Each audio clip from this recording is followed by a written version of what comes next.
የዛሬውን ቪዲዮ የምንጀምረው የ1000 ብር ጊቫዌይ ለእናንተ ለክቡራን ተመልካቾቻችን በማቅረብ ነው።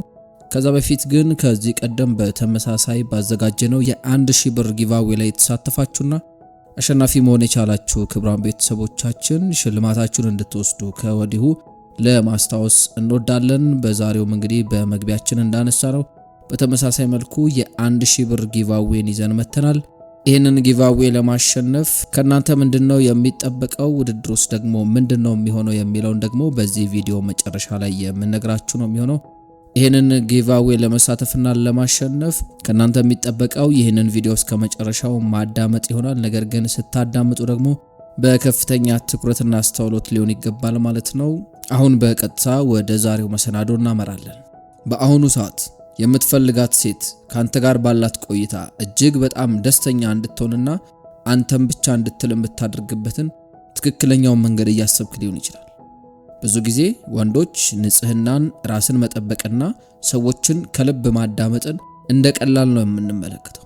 ነገር ግን አንዲት ሴት ገና ስታይ እድል እንድትሰጥ ካንተ ጋር ለመግባባት እንድትጓጓና ውስጣዊ ማንነትንም ለማወቅ እንድትሳብ የሚያደርጋት ይሄ ውጫዊና ውስጣዊ ዝግጁነት ነው። እነዚህ ትንንሽ የሚመስሉ ነገር ግን ትልልቅ ዋጋ ያላቸውን ስነ ልቦናዊ መንገዶች በህይወት ላይ ስትተገብራቸው በሴቷ ላይ የምታሳድረው ተጽዕኖ እጅግ ከፍተኛ ይሆናል ማለት ነው።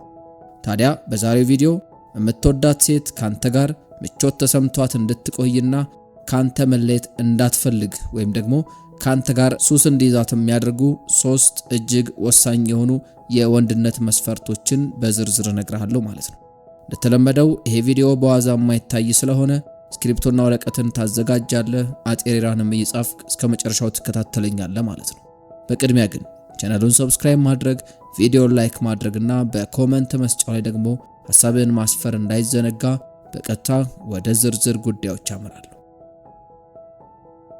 እንግዲህ የምትወዳት ሴት አንተን ብቻ እንድታስብና ካንተ እንዳትለይ ከሚያደርጉ ነገሮች መካከል አስቀድመን የምናነሳው እንደምታስብላት፣ እንደምትጨነቅላትና እንደምትሳሳላት በተግባር ማሳየት አለብህ የሚለውን ሐሳብ ነው። ይኸውልህ ልብ ውስጥ ፍቅርና ሐሳቢነት ቢኖርም ካላሳያት ግን እሷ በፍጹም ልታውቅ አትችልም። ባላስብላት ኖሮ አብሬያት ሆናለሁ ወይ ብለህ ራስን ልታሳምነው ትችላለህ። ነገር ግን ሴት ልጅ በየቀኑ እንድታስታውሳትና ሐሳቢነትንም ደግሞ በተግባር እንድታሳያት ትፈልጋለች። ይህንን የምታደርግበት የመጀመሪያው መንገድ ስለ ውሎዋና ስለሚሰማት ስሜት አጥብቆ በመጠየቅ ነው። ደህና ነሽ ወይ? እንዴት ነሽ? ቀንሽ እንዴት ነበር? ውሎሽ እንዴት ነበር? ምሳ በላሽ ወይ? ራት በላሽ ወይ? ምን እያደረግሽ ነው? ባለፈው ያልሽኝ ነገር እንዴት ሆነ? እያልክ በመጠየቅ ሁልጊዜ እንደምታስታውሳትና አብራችሁ በማትሆኑበትም ጊዜ እንኳን ስለሷ እንደምትጨነቅ ልታሳያት ይገባል።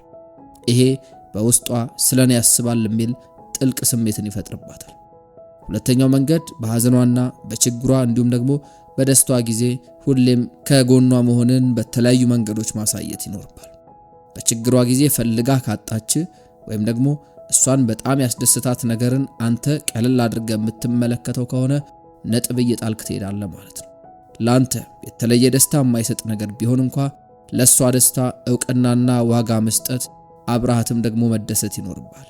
በሐዘኗም ጊዜ እሷ በተሰማት ልክ አብራሃት ማዘንና የተሰማትም ስሜት እንደተሰማህ ማሳየት ይኖርባል።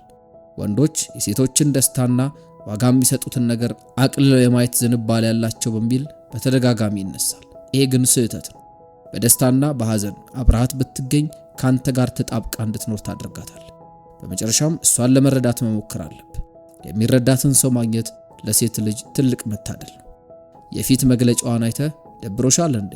ከፍቶሻል ወይ?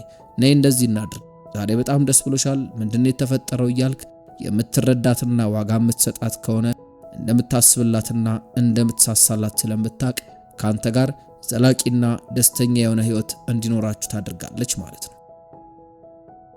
ሁለተኛው አንተን ብቻ እንድታስብና ካንተ እንዳትለይ የሚያደርጋት ነገር ደግሞ ራስህንና ንጽህናን መጠበቅ ነው። ይኸውልህ ሴት ልጅ ካንተ ሱስ እንዲይዛትና አንተን ብቻ እንድትል የግድ ራስህን መጠበቅ አለብህ። እስከ ቅርብ ጊዜ ድረስ ንጽህና ለወንድ ልጅ ራቅ ያለ ነገር ተደርጎ ይቆጠር ነበር። ብዙ ጊዜ ንጹህ መሆንና ራስን መጠበቅ ያለባት ሴት ልጅ ናት ተብሎ ይገመታል። ይሄ ነገር ወደ ወንድ ልጅ ሲመጣ ደግሞ ራሱን የሚጠብቅ የሚንከባከብ ንጹህ ልብስ የሚለብስና ቶሎ ቶሎ የሚታጠብ ወንድ ካለ ምንድነው አንተ እንደዚህ እንደ ሴት የሆንከው ተብሎ ይተቻል እንዴ? ወንድ ልጅ ይሽተት እንጂ የሚለውም አባባል በጣም ስህተትና የሚያስጠላ ነገር። ማንኛውም ሰው በማንኛውም ቦታ ላይ ሁሌም ቢሆን ንጹህ ሆኖ መገኘት አለበት። ንጽህና ሰዎችን ቦታ እንድንሰጣቸው፣ እንድንቀርባቸው፣ ከነሱ ጋር እንድንሆንና እንድናወራቸው የሚያደርግ ቀዳሚው የትኩረት መሳቢያ ወይም ደግሞ ፈረንጆቹ እንደሚሉት ፈርስት ኢምፕሬሽን። ውበት፣ መልክ፣ ቁመናና ቁንጅና እንዳሉ ሆነው ንጽህናም ትልቅ መሳቢያ መንገድ ነው። ባለ ነገር ላይ ንጹህ ሆኖ መገኘት ምርጫ ሳይሆን ግዴታ ነው። ይሄ ሰውን ለመሳብ ብቻ የምታደርገው ሳይሆን እግረ መንገዱን ትልቅ ዋጋ የሚሰጠው ነገር ነው። በቻልከው መጠን ራስን የምትንከባከብ ከማንነት ጋር የሚሄድና የሚያምርብህን ያለባበስ ስታይል የምትከተል ከሆነ ገና ስትታይ እድል እንድትሰጥህና እንድትግባቡ በር ይከፍታል። ስለዚህ እዚህ ላይ በጣም ሲሪየስ ልትሆን ይገባል። እንደየስራው ባህሪ ልብሳችን ሊቆሽሽ ይችላል። ነገር ግን ወደ ግል ሕይወታችን ስንመለስ ለሱ ሰበብ መደርደር አያስፈልግም። ስራ ላይ መቆሸሽ ቢኖርም ወደ ቤት ስንገባ ለራሳችን ጊዜ መስጠትና ራሳችንን መንከባከብ ግዴታ ነው። ንጹህ ወንድ ከሆንክ አብራ ስትሆን ምቾት ይሰማታል። ነገር ግን ንጽህና የጎደለው የቆሸሸ ልብስ ወይም ደግሞ የሚረብሽ ሽታ ካለብህ እንኳን እሷ ማንኛውም ሰው ካንተ ጋር ለመቆየት ምርጫ ያድርግ። እኔ ውስጤን ነው እንጂ ልብሴን ነው እንደምትወደው ብለህ ራስን መሸወድ አይጠበቅብህ። ውስጣዊ ውበትና ውጫዊ ንጽህና አብረው የሚሄዱ ነገሮች ናቸው። ሰዋዊ አመለካከትና ውስጣዊ ማንነት የሚታየው በዚህ ውጫዊ ሽፋን በኩል አልፎ ነው። መጀመሪያ ውጫዊ ነገርን አይታ ነው ወደ ውስጡ የምትገባ። ስለዚህ ያንን የሚያምር ውስጣዊ ማንነትን ሳታይ እንዳትቀር ለንጽህና የምትሰጠውን ቦታ ማስተካከል አለብህ። ከንጽህና ጋር ተያይዞ የሚመጣው ሌላኛው ወሳኝ ነገር በራስ መተማመን ወይም ኮንፊደንስ የምንለው። ኮንፊደንስ ሰዎች ወደኛ ለመሳብ ከውጭ ፈልቆ የሚታይ ወይም ደግሞ የሚያበራ ነገር ነው። ሴት ልጅ ቃል በቃል ባትናገረውም ከወንድ የምትፈልገው ዋነኛ ነገር ነው። ልክ ንጹህ ለብሰህ ስትሄድ እንደሚታየው ሁሉ ኮንፊደንስ ያለህና የሌለ መሆንህም በጥቂት ደቂቃዎች ውስጥ በግልጽ ይታወቃል። ራሳቸውን ጠብቀው ዘንጠው ነገር ግን በራሳቸው የማይተማመኑ አንገት ሰብረው የሚሄዱና የሚሸማቀቁ ወንዶችም እድል ለማግኘት ይቸገራሉ። በተቻለ መጠን ደረትህን ነፍተህ ሳይሆን ቀጥ ብለህና ቀና ብለህ በኮንፊደንስ መራመድ አለብህ። በራስህ ማታመን ከሆነ እሷ እድል የምትሰጥበት ምክንያት አይኖርም። ስለዚህ በራስ መተማመንህን ለመገንባት ልምምድ ማድረግን በፍጹም መርሳት የለብህም። ሶስተኛውና በዛሬው ቪዲዮ የምንመለከተው የመጨረሻው ነጥብ ደግሞ ከልብህ አዳምጣት። ሴት ልጅ በጣም እንድታዳምጣት ትፈልጋለች። የምታዳምጣትና ጆሮን የምትሰጣት ከሆነ ካንተ ጋር ያላት ቆይታ በጣም ስለሚመቻት ካንተ መለየት አትፈልግም። ሱስ ይዛታል። ምክንያቱም ማውራት፣ መተንፈስ፣ ስሜቷን መግለጽና ጀጅ ሳትደረግ ነፃ ሆና የመሰላትን ነገር መናገር ትፈልጋለች። አንተ ያንን ምቹ አካባቢ ከፈጠርክላት ካንተ ወዲያ የትም አትሄድም። ስቲቨን ኮቬ The 7 Habits of Highly Effective People በሚለው መጽሐፉ ላይ ስለ ኮሚኒኬሽን ሲገልጽ በምናወራበት ጊዜ የምንጠቀማቸው ቃላት ሐሳባችንን የሚገልጹት በ10% ብቻ ነው ይላል። የምናወራበት የድምጽ ቃና ደግሞ 30%ን ሲይዝ ቀሪው 60% የሚሆነው ግን በሰውነት ቋንቋችን ላይ የተመሰረተ ነው። ስለዚህ ሰዎችን በተሳካ ሁኔታ ለመስማትና ለመረዳት የትኛው መቶኛ እንደሚበልጥ ማስተዋል ይቻላል።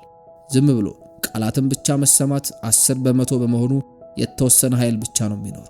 የድምጽ ቃናውና ድምጽ ሲቀንስና ሲጨምር የሆነ ነገር ማለትም መድከም ወይም መታመም እንዳለ ይነግረናል። ነገር ግን ከሁሉም በላይ 60% የሚይዘውን የሰውነት ቋንቋ ለማግኘት ሰዎችን በትኩረት ማየትና ማስተዋል ያስፈልጋል። ዝም ብለህ በጆሮ ብቻ ከመስማት ባለፈ ልብ ብለህ ስታያት የፊት መገለጫዋን ደስ ብሏት ወይም ደግሞ ተናዳ እንደምታወራም በቀላሉ መረዳት ትችላለህ። ይህን መንገድ ከተጠቀምክ ጥሩ ግንኙነት ይኖራቸዋል። ብዙ ጊዜ እኛ የምንሰማው ወይም ደግሞ መልስ ለመስጠት ወይም የራሳችንን አመለካከት ለመናገር አሊያም መርጠን ሰውን ለመውቀስ ነው። ከዚህ ይልቅ ሰዎችን ለመረዳት ብለን መስማትንም መለማመድ አለብን። ሴቶች በጣም ያወራሉ። ያንን የሚያወሩትን ነገር ደግሞ ትኩረት ሰጥቶ በደንብ የሚያዳምጣቸው ወንድን ይፈልጋሉ። የሚያዳምጥ ሰውን ሲያገኙ የሚሰማቸው እርካታና ደስተኛነት ከፍተኛ በመሆኑ ወደዛ ሰው ደግሞ ደጋግሞ መምጣት ይፈልጋሉ። ትኩረት ሲያጡ ግን ይበሳጫሉ። ሐሳባቸውን የሚናገሩት ነገር ዋጋ እንደሌለ ሆኖ እንዲሰማቸው ያደርጋል። በሀገራችንም ነገር ባይን ይገባል እንደሚባለው አይን ላይን እየተያዩና ፊት ለፊት ሆኖ ማውራት ለፊቱ መግለጫ ትኩረት ለመስጠት ስለሚረዳ የሴቷን ትኩረት ሙሉ በሙሉ ለመሳብ ያስችላል ማለት ነው። እንግዲህ ስናጠቃልለው የሴቶችን ውስጣዊ ሚስጥር በሚገባ በመረዳት እነዚህን 3 ወሳኝ የባህሪ መስፈርቶችን ማለትም ንጽህናና በራስ መተማመንን፣ ከልብ ማዳመጥን እንዲሁም ደግሞ በተግባር ማሰብን በህይወት ላይ መተግበር ግንኙነታችሁን ያጠናክራል። እነዚህ ነገሮች በአግባቡ መጠቀም የፍቅር ህይወታችሁ ውስጥ ስኬታማና ተመራጭ ወንድ መሆን ትችላላችሁ የሚለው የዛሬው መልእክታችን ነው። በመግቢያችን እንዳነሳነው የዛሬውን ቪዲዮ ከማጠቃለላችን በፊት ይዘን የመጣነውን የ1000 ብር ጊቫዌ የምታሸንፉበትን መንገድ በግልጽ በማስረዳት መሰናዷችንን እናጠቃላለን ማለት ነው። እንግዲህ በዛሬ ቪዲዮ የምናቀርብላችሁን የ1000 ብር ጊቫዌን ለማሸነፍ እድለኛ የሚሆኑ 10 ሰዎች ቀጥሎ የሚቀርበውን ጥያቄ በትክክል በኮሜንት መስጫው ላይ የሚመልሱ ከሆነ ለእያንዳንዳቸው የ100 ብር ካርድ ሽልማትን የምናበረክት ይሆናል ማለት ነው። ስለዚህ ጥያቄውም የሚሆነው በዛሬው አንተን ብቻ እንድታስብና ካንተ እንዳትለይ የሚያደርጉ 3 ወሳኝ ነገሮች በሚለው መሰናዷችን በሁለተኛነት ያነሳነው ነጥብ ምንድነው የሚል ይሆናል ማለት ነው። ስለዚህ የዚህን ጥያቄ ትክክለኛ መልስ በኮሜንት መስጫው ላይ በማስፈር ቀድመው የሚመልሱ 10 ሰዎችን የ100 ብር ካርድ የምንሸልም ይሆናል ማለት ነው። እንግዲህ ለዛሬው ወደ እናንተ ለማድረስ ያዘጋጀነው መሰናዶ እስካሁን የተከታተላችሁትን ይመስል ነበር። በቀጣይ ሌሎች የወንዶች ጉዳይን የተመለከቱ ቪዲዮዎችንም በተከታታይ ወደ እናንተ ይዘን የምንመለስ ይሆናል። እንዲሁም ደግሞ ልክ እንደዛሬ ሁሉ የ1000 ብር ጊቫዌያችንም የሚቀጥል ይሆናል ማለት ነው። እስከዛው ቻናላችንን ሰብስክራይብ በማድረግ አብሮነታችሁን እንድታሳዩ በአክብሮት እንጋብዛለን። የዛሬውን መሰናዶ ግን በዚሁ እናጠቃላለን። ይመቻችሁ።